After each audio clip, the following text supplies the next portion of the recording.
ప్రమాణపూర్తిగా నాకు చెప్పలేదు, ప్రమాణపూర్తిగా నాకు చెప్పలేదు అన్నాను, అంతే వదిలే. హలో, అందరికీ నా హృదయపూర్వకమైన నమస్కారాలు. సహకుటుంబానాం అంటే మన కుటుంబ సభ్యులందరికీ నా హృదయపూర్వకమైన నమస్కారాలు, పాదాభివందనాలు తెలియజేస్తున్నాను. కొంచెం ఎక్స్ట్రాగా ఉన్నట్టుంది కదా డైలాగు, అయినా ఇక్కడ చెప్పాల్సిన అవసరం ఉంది కాబట్టి చెప్తున్నాను. ముఖ్యంగా ఈ సినిమాకి దర్శకుడు ఉదయించే శర్మ. ఇతను చాలా ఒబిడియంట్గా ఉంటాడు. నిజంగా ఇంత ఒబిడియంట్గా ఉంటాడేమో అనుకుంటాం మనం. సెట్లో అలా ఉండడు. సెట్లో తనకేంది కావాలో అది వచ్చే వరకు పిండుకుని వాళ్ళ చేత యాక్ట్ చేయించేటువంటి ఒక అప్కమింగ్ అద్భుతమైన దర్శకుడు. ఇతని గురించి తర్వాత మాట్లాడుకుందాం, సినిమా హిట్ అయిన తర్వాత మాట్లాడదాం.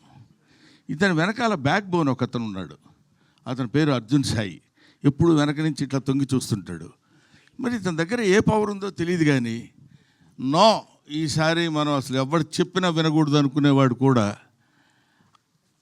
అంతెత్తు అలా చూసేవాడు. అలా అలా అలా చూసి చిన్న మెళ్ళు తాడేస్తే వెనకాల పడి వెళ్ళిపోతుంటాం అనమాట.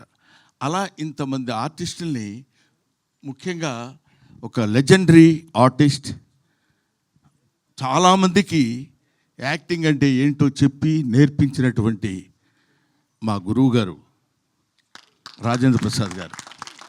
ఈయన అటువంటి నటుల చేత కూడా కావలసిన పద్ధతిలో చేయించుకున్నటువంటి దర్శకులు ఉదయ్ శర్మ, మహాదేవ్ గౌడ్ గారు.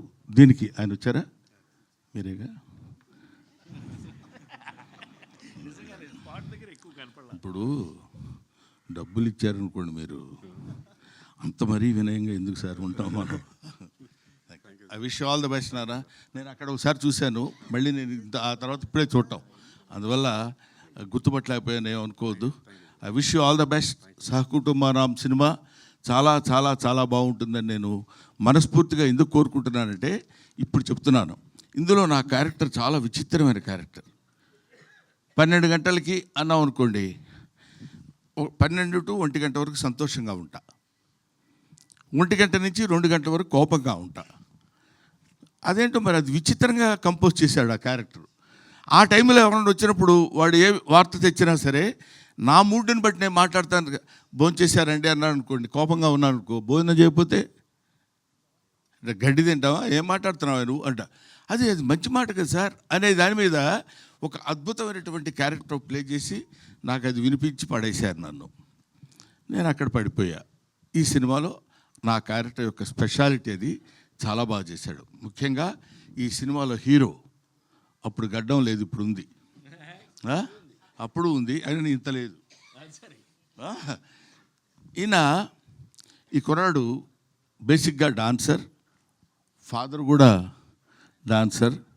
సో చాలా ఈజీగా ఇంతమంది అతిరథ మహారథులు ఉన్నటువంటి ఈ సినిమాలో తన క్యారెక్టర్ని చాలా ఈజీగా, చాలా అలవోకగా చేస్తూ, దాన్ని ఏమంటారు, మనకి ఎక్కడ ఇబ్బంది కానీ, లేకపోతే దాన్ని ఇబ్బంది పట్టడం కానీ, ఎదుటోళ్ళని ఇబ్బంది పెట్టడం కానీ. ఎందుకంటే బేసిక్గా తెలుగువాడు కాదేమో అన్న డౌట్ నాకు. ఏమండి, కన్నడ కదా, బెంగళూరు తెలుగు వాళ్ళు, అందువల్ల కన్నడ తెలుగు. ఈయన ఈ సినిమాలో యాక్ట్ చేసినటువంటి విధానం నాకు బాగా నచ్చింది. హీరోయిన్ రాలేదా? బాగాలేదు, అదే. అందువల్ల హీరోయిన్ ఈయన ఇద్దరు కలిసి ఉన్నటువంటి సీన్స్లో నేను యాక్ట్ చేశాను. నాకు చాలా ముచ్చటగా అనిపించింది. ఈ సినిమా డెఫినెట్గా హిట్ కావాలి, హిట్ అయి తీరుతుందని నేను మనస్ఫూర్తిగా కోరుకుంటున్నాను. అది ఏదో ఇక్కడికి వచ్చి చెప్పేటువంటి మాట కాదు. చాలామందికి మామూలుగా ఏదో ఒక ఫంక్షన్కి వెళ్ళినప్పుడు ఈ ఫంక్షన్ చాలా సూపర్ హిట్ అవుతుందండి, అందువల్ల నేను ఇలా కావాలని కోరుకుంటున్నాను. అందువల్ల మీ అందరికీ నేను చెప్పేది ఏంటంటే, ఇది మామూలు రొటీన్, కానీ ఇది ఈ సినిమా నేను చూసినప్పుడు, ఇంతకుముందు ఉత్సవం అనే ఒక సినిమా చూపించాడు ఎవరో మిస్టర్ అర్జున్ సాయి.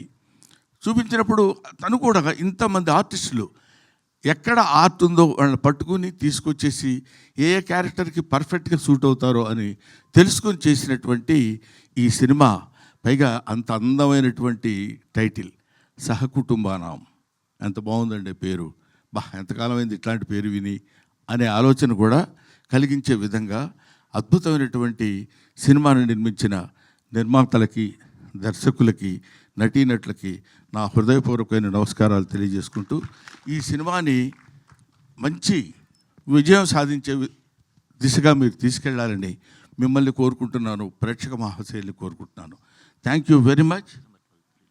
ఏమండి, అది నాకు సంబంధం లేదు. చేయకపోతే మీరు చేస్తే ముందే చేస్తే, కాబట్టి అది మీరు చెప్పండి.